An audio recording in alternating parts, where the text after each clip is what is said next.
So we wanted to show you guys how you'd rig up our 4-inch or even our 3/5 skipper toad on a dual frog hook. This happens to be from Frog Factory. It's called their double take, and you can get this at Copper State Tackle.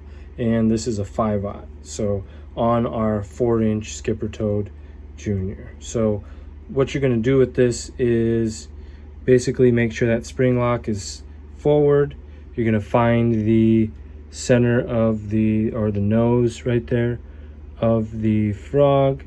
You want to pierce that in, and the important thing here is you want to make sure that you push and twist, never just push, always twist, and you want this to be snug all the way up to the hook, the eye of the hook right there. You do not want any gap between the nose and the hook eye. That way you get the most bite you can out of that spring lock. That's important. So then what you want to do is line this up, see kind of where those hooks are going to go in. You can see kind of right here where my fingernail is about where they penetrate. And then what I end up doing is, I've already done this one before, is on the underside here, what I'll do is I'll go under. I already had some that were pre-done.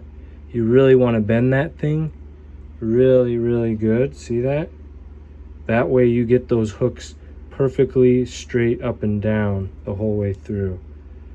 Push them in. You want to get them now to come out on the top here, along these legs basically, and that could have been done a little better, to be honest.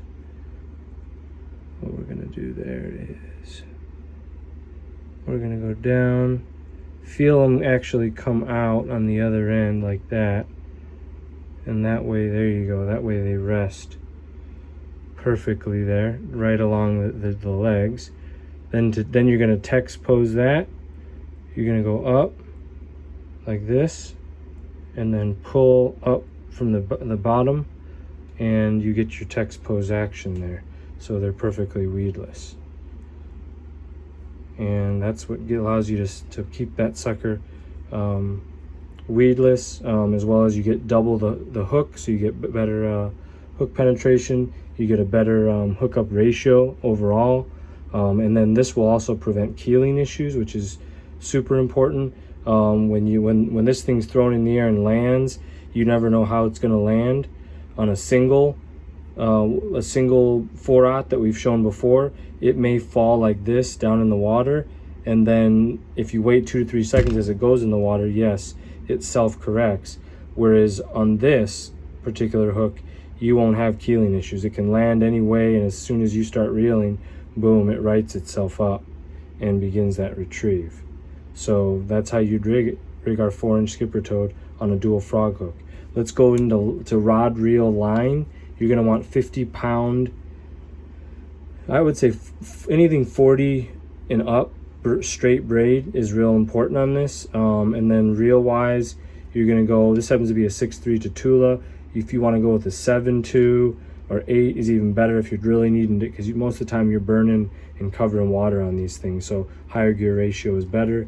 And then this is a 6.6 heavy action Dobbins rod, so you want that heavy preferably, because if you're around a lot of cover and you need to haul those big boys out, you want that heavy action rod with a lot of backbone. So that covers it.